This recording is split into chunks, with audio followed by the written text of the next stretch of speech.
I mean, since we talking about soda, what's Tariq's group acronym? What is it called?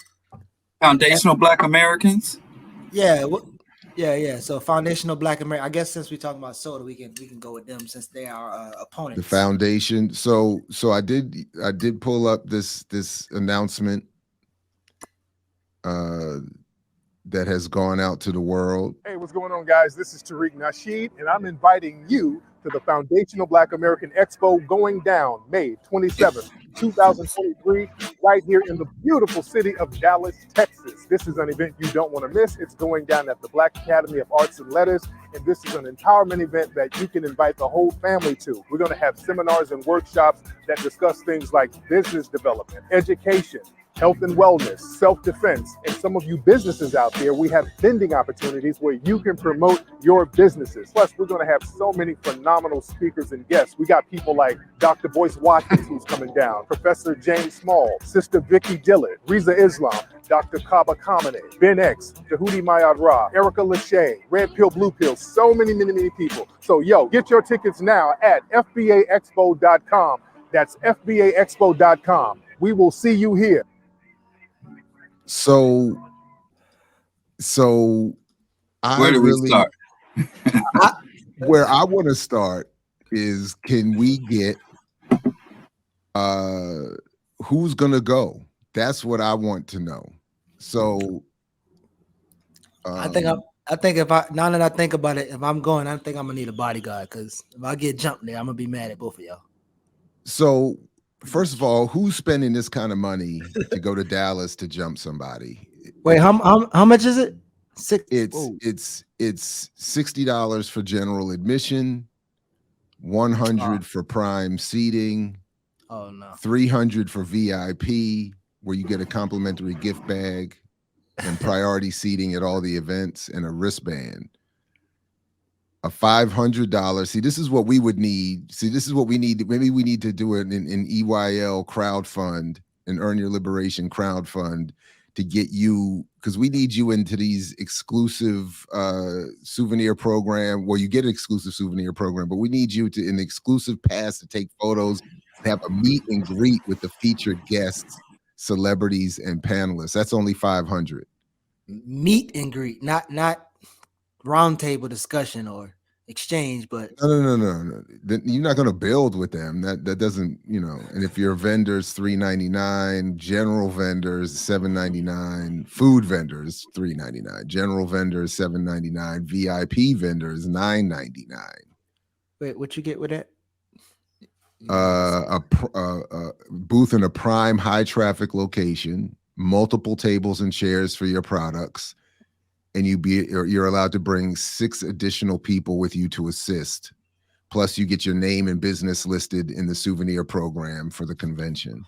Time to sell some BPM t-shirts. Maybe we should. It's only $1,000 for 6 people, 7 people, and 7 people get access. If you entered the movement, if you enter the movement as a reformed pimp and a hustler, I think you should not be wearing purple suits. Purple suits as you promote whatever you're doing. I mean, I heard of a wolf in sheep's clothing, but I never heard of a wolf in wolf clothing. I mean, he looks the part, man. Why do you look like what you are? I thought, give me something, Diallo, you gotta pump your brakes, because I just sent y'all a video. He is in Hawaii, right? He's in Hawaii right now, and he says a sure sign to see a fake activist or a fake person is if you start talking about Tariq. So if you talk about him, that concludes that you're a fake actual person. So, but I'm not criticizing. I'm not talking bad. I'm consulting. Oh, okay. So I don't think we can play it because it won't play through. But unless you have the link to the actual video, Geechee. But just so people will, this is the video of Tariq telling people that you can't trust grassroots groups. And I don't think you can hear it, right? Can't trust grassroots groups. He said the yardstick in order to determine or measure the authenticity of activists and organizations is their position on him. Mm-hmm. So if you find an individual or a group that is critical or hostile towards Tariq Nasheed, you can be guaranteed that they are not just fake, but they are government sponsored, because the government is creating fake revolutionary groups and hiring individuals to besmirch his good name. He did say that. And I just want to emphasize so people don't think you were joking or just whatever. He literally says in that video, I am the measuring stick. That if people don't like me, they're funded by agents. And then he also says right after that, he says, I don't really even know who they are. I don't really know nothing about them. I just know that they're funded. Let me say this. Can I say this, y'all? I got one thing to ask. Where do I submit my invoice? If the government's paying people to hate on Tariq Nasheed and to criticize Tariq Nasheed and clown Tariq Nasheed, if the government is paying, where do I submit my invoice? I mean, where is the human resources that the government human resource department for professional haterism? Because you paid. Geechee, is what you sent already queued to the spot? You're muted. You're muted. You're muted. It's around at the 10-minute mark. I don't think it started at the spot, but at the 10-minute mark, that's when he started, getting his prophecies about how to discover an agent. Because 101. I mean, secretly, one of the rules is for them to attack me. They're told go back some to attack me, and every one of these organizations got some little funny vibe about me, and I don't even know these people like that. But these people funny vibe, unprovoked, funny style vibe against me. That should be a red flag right there. All right. When you start looking into these people's behavior, look at the people who have a funny style vibe against me, and notice they don't really have anything popping, or notice they don't get anything done, or notice how they do shit to undermine everybody. Notice that. I want you to look at every single telltale sign of these people. Any of these people who try to instigate some kind of beef with me, one, they never have anything going, some type of unprovoked beef. They never have nothing going. They're either funded by some white benefactor, some white supremacist organization, or some intelligence organization. And they waste a lot of time plebiscite babbling, and when something gets going on, they're the main ones to undermine it. Anyway. So listen, I don't know if you just learned the word plebiscite, but yo be using plebiscite babbling maybe 15 times in a couple of videos I saw. That was the word of the day, apparently. Funny style. If you have a funny style, so that's fascinating. And you're right. Where's the human resources department?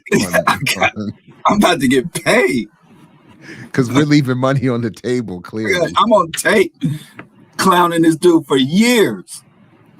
So if somebody's paying for that, and then I found another video. I did I ended up not fully a deep dive, but like a medium swim, and apparently the museum that he was fundraising for, the building is not the big building he promised, and he's turned it into a club.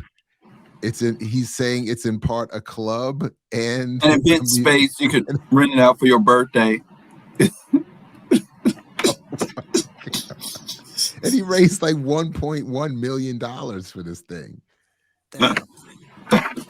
Listen, man, we focus on the wrong person. We Umar doing way better than him at this point. No, Umar only got about $800,000 for his school. But at least he got an old ass school building as opposed to he trying to make a club. So I mean, he doing something for the churn. If you had to go to a Umar school or Tariq club, which one you picking? I'm Tariq club all day. Tariq Club all day. I'm gonna find me my flyest purple suit, and I'm gonna go. I go sit in a musty ass classroom. Let's. So yeah, if I'm gonna be conned, I'd rather be conned out of a club party museum, twerking up on statues.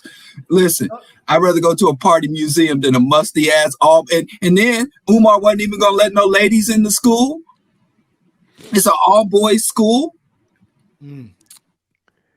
Go to no all male no exclusively alpha male space. Too musty.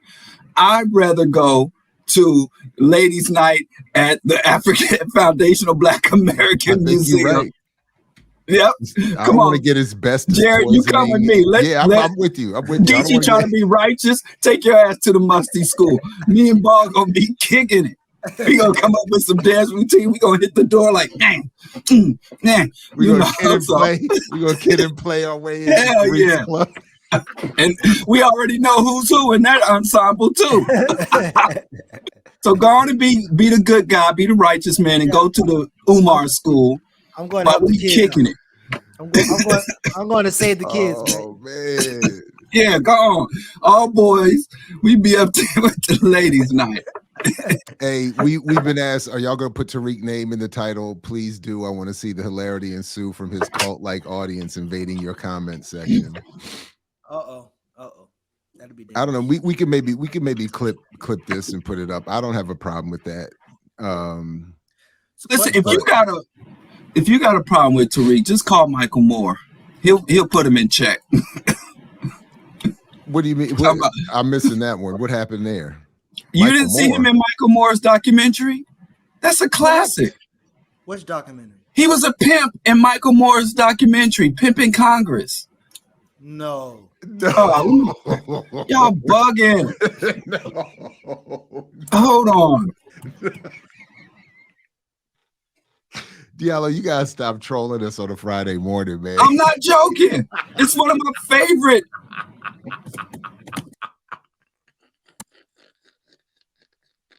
Here, I'll show you. He can't be serious, man. Yeah, it's a two-parter. He can't be serious. Real talk.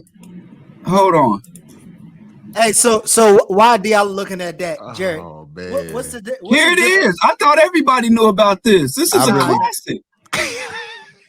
But what's the difference? There it is. What's the difference between undermining somebody's stuff and giving critiques? Because I know we said that, and obviously when the people come in the chats, they're gonna say, "Oh, here you go, undermining them, talking shit." So what's the difference between undermining, critique, and a principal critique? Listen, I'll speak for myself. My criticism is first of all, obviously I don't like the idea of black people pimping Black Revolution by ripping off their own community and selling them fantasies about what revolution is.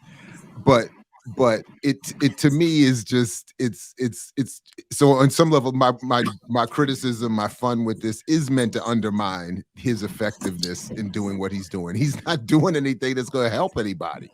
But anyway, so that's just my 2 cents. My problem is anybody wearing an S curl and a pencil thin goatee after 1997. Again, I'm done with the righteousness. I'm gonna just keep shit 100. So pencil that's funny thin, because this is the beard, either full beard or nothing. No curating the face. This is the alpha male era. This is the 2000s. Pencil thin goatees. Who want to have your barber sitting there walking that line down your cheek? No. Didn't he make an anti-gay documentary? He had to get that thing lined up and cut down. So and he got an S curl. He protests too much. Is that what you said? Hold on. Here we go. These some real insults. So let me submit. The difference between a prostitute and a politician. A prostitute gives clients sexual favors. A politician, like Congressman Bill Thomas, gives corporations political favors. A prostitute takes money from guys who can't get any, whereas a politician like Tom DeLay takes money from guys who can't get enough. Prostitutes go to jail for turning tricks, while politicians stay out of jail by using their bag of tricks. A prostitute makes $30,000 a year, the hard way, whereas a politician like Senator Frank Murkowski makes money the easy way. $120,000 a year from us, and a couple $100,000 more from hard-up oil executives. Actually, the only difference between a prostitute and a politician is that a prostitute has a pimp keeping an eye on her, and a politician doesn't. Until now. Anybody can say there's a pimp. I go to a club, a lot of young guys, I'm a pimp, I'm a pimp, I'm a pimp. But you can tell them the attitude. I even wrote a book on the game, man. I got a book. I'm one of the 5 pimps in history to actually have a book about the game. That's why I'm so well known around the country, besides my impeccable pimping skills. So do you think the way I'm looking at this is off, or do you think it's on? Because I look at Congress. I think I'll be making this shit up. We've tried so many things to get some order. Yeah, well, it's all failed. So you're like the last resort, all right? If you can go down there as our pimp and bring some order to this house of ill repute, I think America would applaud you. Will America applaud a pimp? I'm gonna show them if you how do that. yes. If you do this, if you Would America slap them around applaud a bit a pimp? and get them, knock some sense into their head, and at the very least, if they're going to be whores for the people. Okay, well, I will pimp for America. How about that? I will pimp for America. Diallo, this better be a skit. This can't be real. Shit is real in the field. So if you got a problem with Tariq, call Michael Moore. He'll get them together. You gotta be kidding me. How did I miss this all these years? When I get my Mac on, I like to learn some of the local customs. So I went to visit one of my homies. He's an expert. That's Nick Nyhart over at Public Campaign. He knew all the players on my new block. Slick Nick, I want to get some of this Washington, D.C. lingo in my Rolodex. Oh my What's a God. campaign contribution? A campaign contribution is a sum of money given to a person who's running for office to help them further He their said the campaign. people that critique him will have white people in their pocket. The He got white people in his pocket. But here's the thing. He said this was a skit, right? That's the This is money. just a That's the skit, big though, money. Diallo. But- He's just Yeah. playing. US He's a How do you- actor. How do you be getting all that explain the money fact that he unless the wrote people who books gave it to and him gave accept it. seminars in the So real basically, world we got on a how to bunch of run hoes games with a politician. He just and playing, Diallo. and turning seduce tricks women? for Then. lobbyists, and the tricks are favors, illicit favors that they really shouldn't be doing to get some of this contribution money, right? About $3 billion this year. Well, you looking at a $3 billion pimp. You feel me, Nicky? Slick Nick? Bam. Yeah, take me to the Capitol, homie. Let's go over and get some of this Congress money. I had more than 500 Oh new my hoes to God. bring into my stable. So I headed straight for the mother lode, the U.S. Capitol building. What's up, baby? I'm the new Mac in town. Look at all you hoes. Y'all keep on taking that oil money. Break me off a little cheddar. You little stable of bitches. Wait, who your homeboy right here, man? Hold on, I'm spitting game at this bitch. What's up, baby? You don't want to work for a real pimp? Oh, baby. Looking good, though. I'm sorry, I came to the wrong place. Oh, I just want to spit a little game at you, baby. Okay, I gotta go. Oh, man, y'all need to get on this, man. I can hook you up. What's up, baby? Come over here and holler at a real pimp. You gotta go well, Brent. No hoe would disrespect me like that unless they already had a pimp. And in this town, that's the Democratic and the Republican parties. Oh my God, These pimps man. bring in millions. This is They too weren't much. just going to let me in on the action. So I went down there to tell them that their services were no longer needed now that a real pimp was in town.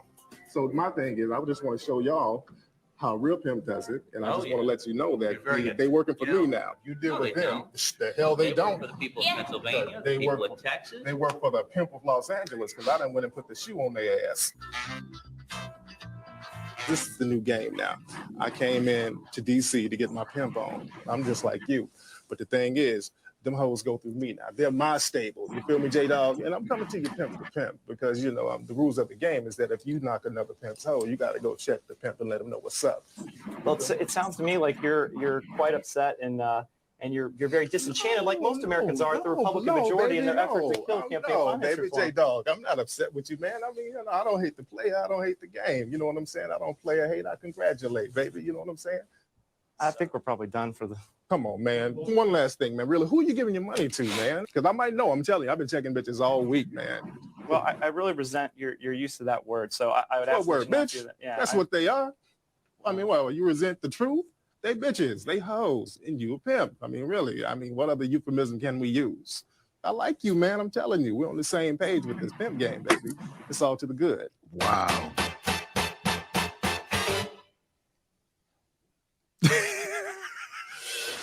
I think he got the picture that I was now the main Mac in charge. Man. Here's the thing. They were like, well, he was just play acting. But he was recruited by Michael Moore because he was actively pimping. Yeah. You know, he wrote a book and would give instructions on, well, now they call it the art of seduction. They stopped calling it like pickup artist because pickup artists got a sullied name. So now, you know, they call themselves like seduction artists or seduction instructors. But I mean, it's kind of funny that he can, when it comes to white people, it's like, yo, this is satire, but this is actually his approach and his mentality to our community and to the movement. You know, the dude just put out a fully serious video where he's talking about if you diss me, you dissing, then you ain't legit. I mean, he's got those confrontational pimp tactics embedded in the struggle. So you can't really pass this off if you doing this shit. You know, he's not just a studio gangster. He's out here putting in work in the street. So he's not a studio pimp. He's not a TV pimp. He's out here literally applying those same pickup artist tactics to his so-called foundational Black American organization, bringing in, like you said, millions of dollars. Well, I mean, there's a free PDF for all of these books, the Mac Within, the Art of Macking, the Elite Ways, 10 Rules. Is that book satire? I mean, it's real. It's a real book. Is that book satire? No, if you look in the book, there in no way is this book is for entertainment purposes. This book is satire. He was dead ass about. Michael Moore recruited him because Michael, he likes to use authentic people in his, that was a documentary. That was not a fictional movie. He has the Elite Way, 10 rules men must know in order to deal with women, play or be played, what every female should know about men, dating and relationships. So, hey, right, the man is Steve Harvey. He's Steve Harvey. But you know his trick ass followers, because all your Tariq supporters are some tricks. You know his trick ass followers gonna sit there. Oh, no, he was just, that's satire. Oh, he's just kidding. Oh, he was a fake pimp, but he's a real revolutionary. So you know, look at these tricks that support, you know, if you ever encounter, you know, foundational Black Americans and you start to highlight this component, you know, they start sounding like some serious tricks and hoes. But making excuses. My daddy loved me. He loved me. He take care of me. So yeah, but Diallo, I love y'all, Tariq defenders. Those books, those books are at least 10 years old. Even Malcolm X was a pimp. So why can't he have changed? Why can't Tariq have changed? I didn't say he couldn't have changed. Where's the evidence that he's changed? Well, he's starting a museum. Right. That he raised $1 million. And you just said, you and I about to fly to LA in a couple of months with our floor chimes and our pleated silky slacks and purple silk shirts. And we're going to be up in there grinding up on the ancestral shrines. Oh my God. You know, spilling our drinks on the mud cloth. You know what I'm saying? Checking our hair and checking our mustaches in the reflection of the paintings of our ancestors. So he's grinding up on the ancestors. So what is he doing? He's turned. What did he turn? And remember, some guy went to the museum and they beat the shit out of the guy and threw him in the streets. Are you serious? It's on, and they taped it and bragged about it. Some guy went there. He's been in an ongoing debate or issue with Tariq. He showed up. I ain't never heard of no museum. You know, there was just somebody who literally like threw pudding at the Mona Lisa and he didn't get his ass whooped. This dude went into the Louvre and literally threw what did he throw? I think it was porridge or something at the Mona Lisa, and they escorted him out. I go to museums all the time. I went to the World War I museum in Kansas City, and you touch it, they'd be like, son, please follow us. You go to Tariq's museum, is the only museum that got goons at the door. So let me lead y'all into a plebiscite babbling and debate. So heavily he's talking about this cash reparations. Give me my cash, give me my 300,000. And he, shits on Bitcoin. He's like, don't listen to these Bitcoin clowns. But when you think about his attachment, because actually he's almost explaining what he's saying other people are gonna do. Once we get close to the reparations, people are gonna jump on. Tariq didn't start out talking about reparations from what I know. Now he's on the reparations kick. So what's your thoughts and critique about this idea? One, again, reparations, and then the cash payment that he's supposing we're gonna get. And then how can you be sure y'all not plebiscite babbling by even giving your y'all critiques of this idea of cash payments and reparations? Diallo and I, after we go to the club, we have to go to the HR office and get our check for undermining these movements. But again, I mean, we've been in for a long time now, at least here, been pointing out that all the shortcomings, I think, of what these movements or efforts towards reparations are. And I think too much of it is based in conservatism. It's based in trying to get make an appeal to the state to get a check. Anyway, there's so many. I don't really even feel like going through. There's so many issues that I have with it.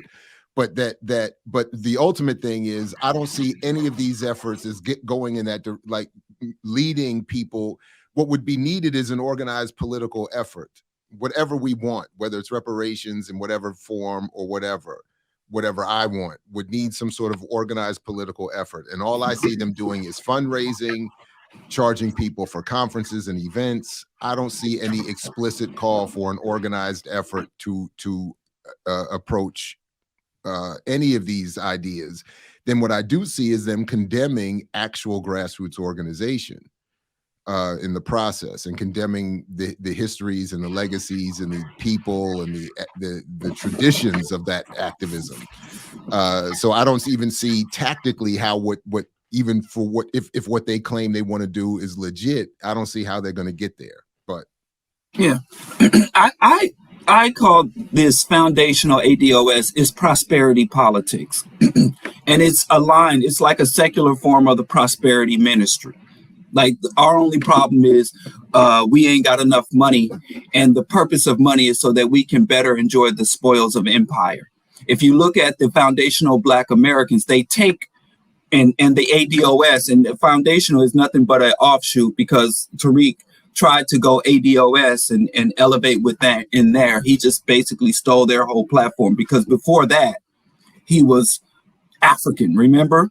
And all them African, all them hidden colors. Yep. Mm-hmm. So he was very Afrocentric, but now he's a Black American nationalist or Black American exclusivist, And so it is basically reparations stripped of anti-imperialism, anti-colonialism, Pan-African solidarity. So it is they've stripped reparations down strictly to an economic boom or an economic come up, and and it's also an element in there with this mythologizing and worship of entrepreneurialism, where they really is like, oh, entrepreneur, business, ignoring the long-standing history we have to show that entrepreneurialism as it exists is not really a liberatory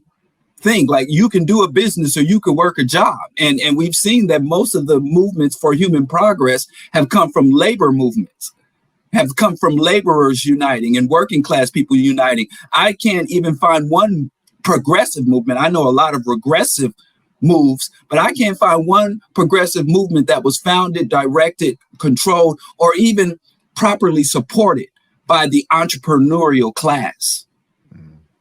So it turns class consciousness on its head, as opposed to, us having a solid critique and a justified mistrust or hostility towards the entrepreneurial class, the ownership class, the upper classes, to worshiping them and following their God. It is really, and so it's really, for all your critiques of Tariq, for all your critiques of him, one thing you can say is he's been consistently on that pimp game in terms of being a grifter and an opportunist. He'll be African when Africa was on and popping. He was street and hood when that was hot. And now he's ADOS reparations. And whatever the next grift is, he'll be on that too. Well, y'all talked about sheepdogging and stuff. And me and Asafo used to talk about this idea of like, whoever bring you to the dance, you don't have to stay dancing with them, right? So if you got brought into consciousness from Hidden Colors, that don't mean you have to actually stay loyal to Tariq Nasheed and whatever the fuck he got going on.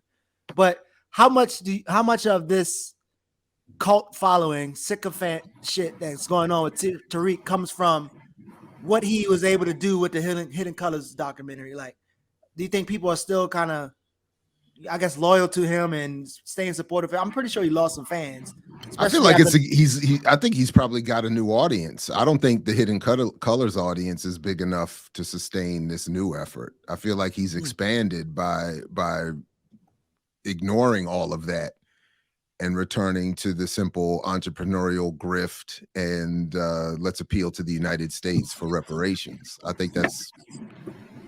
But and I don't like calling this reparations because it really subverts the idea of reparations. It's economic integration, because reparations is about restoring a people. If you look it up, sabotaging reparations. Wow.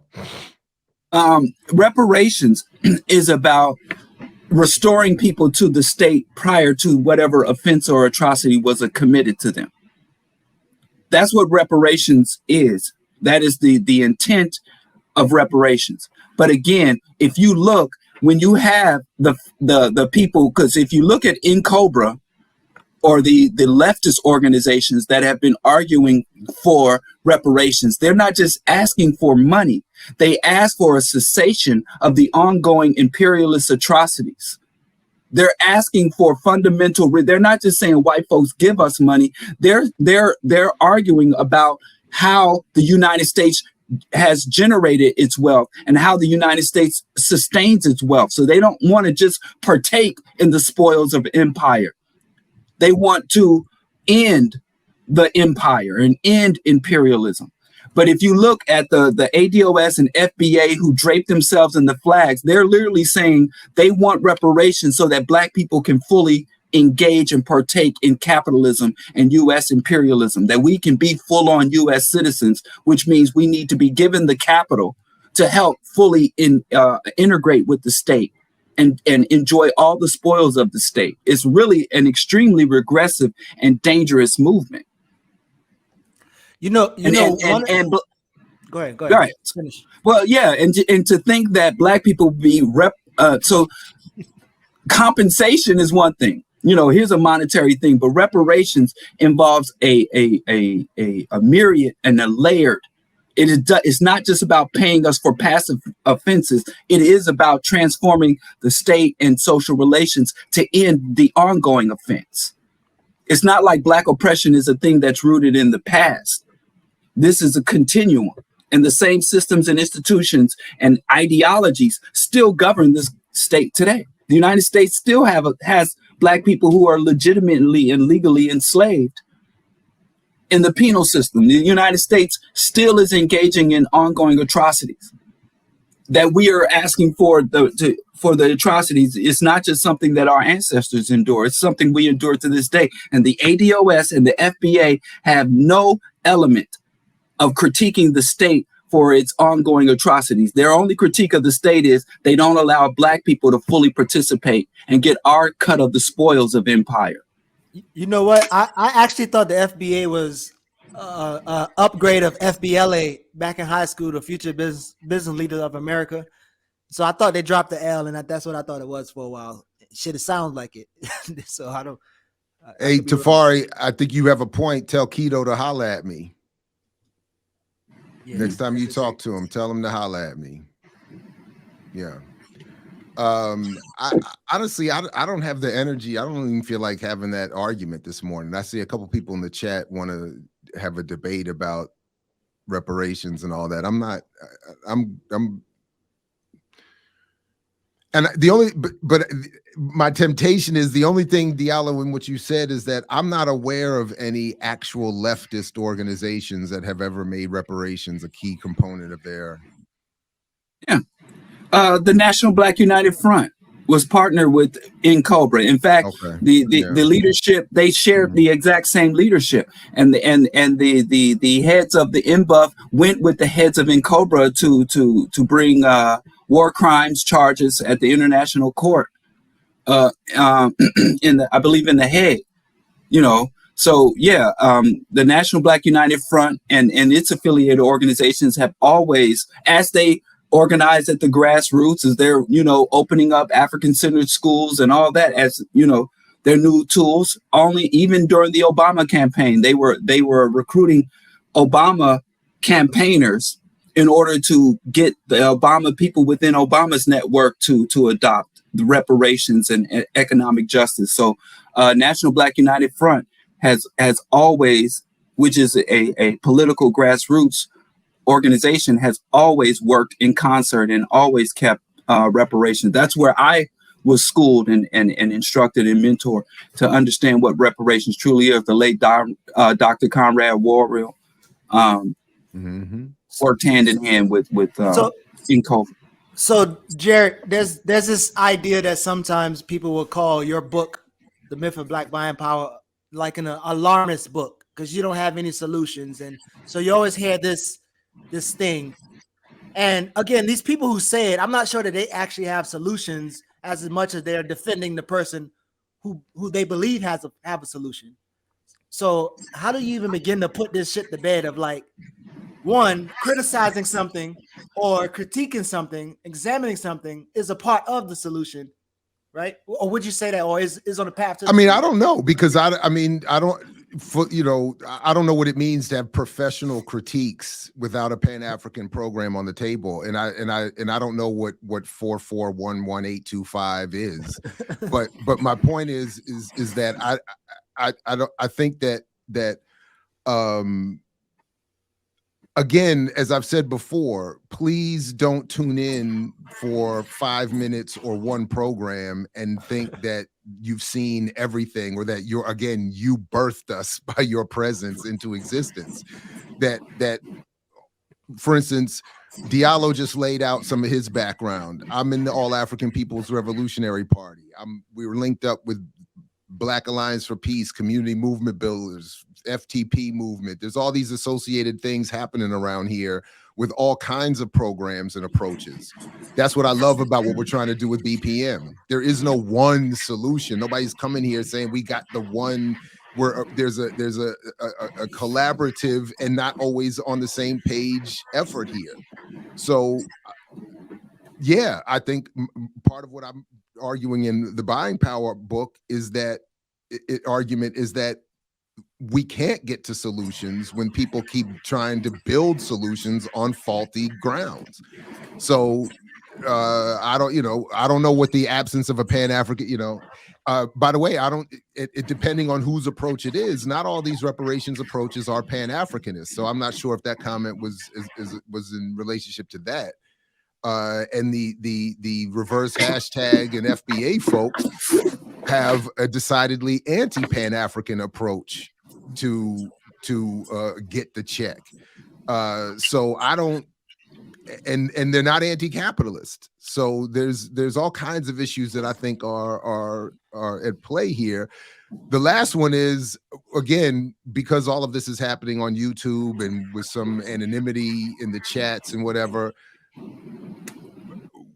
it's hard to assess what anybody's really coming from and what they're really arguing for. So that's why I at least keep saying, or many of us keep saying, ultimately what we're encouraging here is that people get off camera, off mic, and get into other spaces and build organization, and then we'll figure it all out. But anyway, Well, the ADOS, which is foundational Black Americans, are bastard offsprings of the ADOS movement, and their ultimate goal is for Black people to be made white.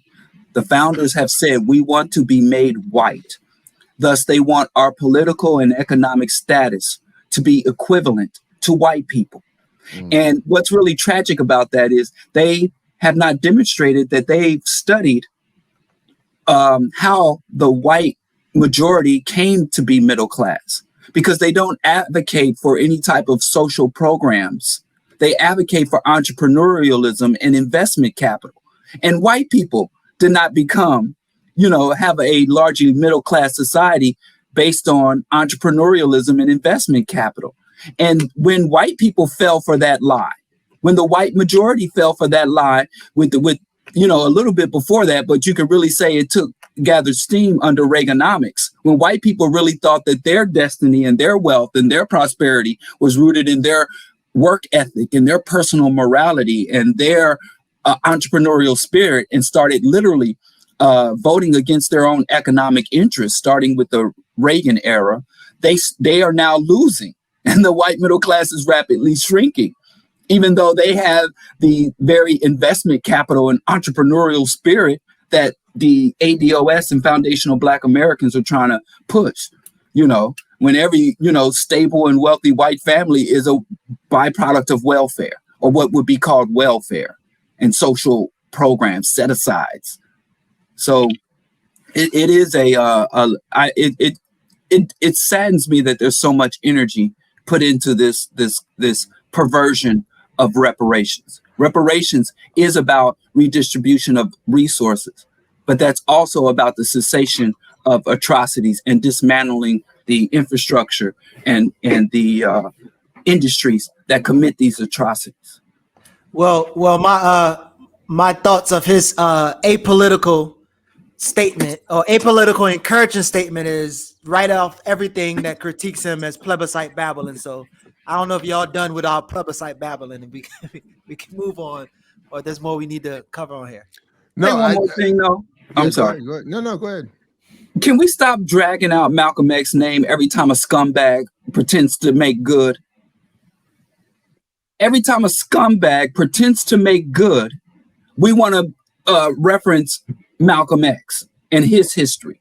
Well, Malcolm did it. Malcolm was engaged in intensive study, personal critique, and transformation. Malcolm didn't just say, this pimp game ain't working no more. Let me get on this Muslim shit. Oh, this Muslim shit ain't working no more. Let me go ahead and get on this pan-African and AAU shit. Malcolm was not being opportunistic. Malcolm was a sincere and ongoing self-examination. Malcolm X was as critical of himself as he was the systems and institutions that he was fighting against. So every time a scumbag dons a kente cloth or puts on a cowrie shell, we want to reference Malcolm X, and I think it is disrespectful to our ancestors. They even get people who are scumbags who never even transform themselves and say, well, give them a trans cover, Malcolm. Every time I level a critique against somebody, they want to pull out Malcolm. And I think it is highly disrespectful of this man, the example that he put forth for us and the sacrifice that he was made, to every time some scumbag jumps up. And I'm not saying people can't transform. But like I said, Malcolm was great, but Malcolm was in an era where there were thousands of other pimps, and most of them pimps lived and died pimps. We only got one Malcolm. It's a relatively rare phenomenon, which I wish wasn't. But please stop disrespecting our ancestors every time a scumbag want to go Afrocentric in order to expand his hustle. So the verse tribe looks like he has, or he, I don't know, I'm sorry, but has an answer, but they can't type it in. So I don't know if they need the link to come explain something. I mean, if you all want, I'll put the link to the studio in the chat. They can jump on here and lay it out if they want. I don't know how I feel about that. I'm not entirely sure how I feel about that, but Yeah. You know, or they can put a link to something that lays out the argument more clearly that they want to lay out. But Yeah. you know, my humble experience with all of these hashtag groups is that they're disingenuous. To Diallo's last point,